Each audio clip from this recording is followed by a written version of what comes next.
Minutes after the missile landed in a residential neighborhood, people stumble around dazed, the streets filled with dust. Ukrainians say Russians fired a short-range ballistic missile directly into Kramatorsk city centre. The aftermath was horrific.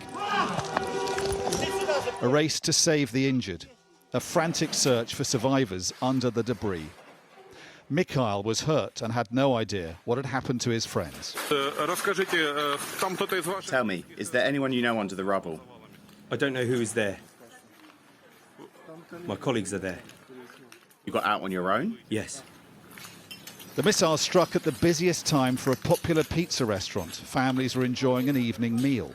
14-year-old twins Anya and Yulia Aksenchenko had only popped in to get ice cream. Now among at least 4 children killed. 8-month-old Mia sustained cuts to the head from the blast and a broken bone. Her mother says they'd barely arrived when the missile struck. Our situation is stable. I was also stitched up a bit. It's not a big deal compared to my child. The Ukrainians say the Russians used a precision-guided Iskander ballistic missile to do this, with a margin of error of just 7 metres. They claim to have arrested a Russian agent in Kramatorsk who helped coordinate the missile strike.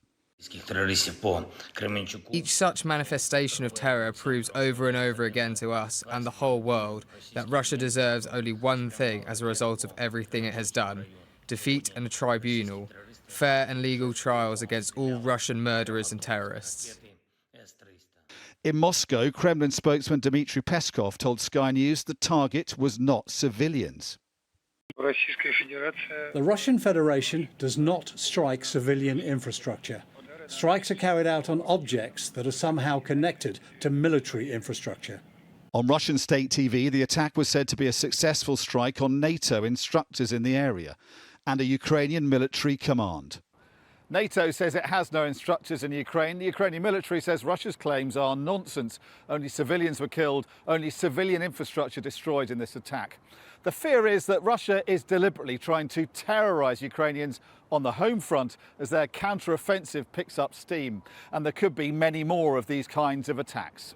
It's the first big attack since these scenes played out in Russian cities over the weekend. The strike certainly shifted some attention away from the fiasco of that failed mutiny. The stakes are being raised in this war, with Ukraine's counter-offensive reporting some advances. Russia may plan to step up attacks far behind the front line. Ukraine has some air defences supplied after months of hesitation by the West, but not enough to stop all the missiles getting through and causing more of this kind of carnage. Dominic, Waghorn, Sky News in Kyiv.